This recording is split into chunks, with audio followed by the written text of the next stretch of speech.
Et on retrouve notre éditorialiste Slimane Zeguidour. Slimane, vous vous êtes intéressé au rôle des responsables religieux, des dignitaires musulmans en cette période d'épidémie et de pandémie. Qu'en est-il au juste?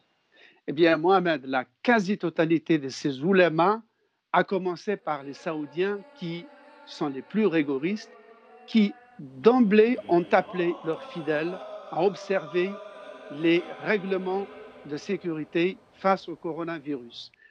Et pour vaincre les réticences d'éventuels croyants purs et durs récalcitrants, ils sont allés invoquer trois faits tirés de la vie du prophète. C'est ce qu'on appelle des hadiths, c'est-à-dire ce sont des réflexions que le prophète aurait émises à telle ou telle circonstance de sa vie.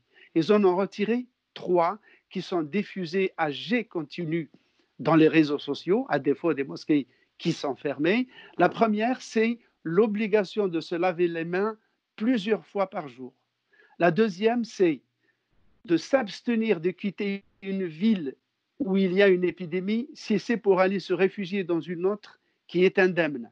Ouais. Troisième recommandation, s'abstenir de se rendre dans une ville où sévit une épidémie, quel qu'en soit le motif, y compris religieux.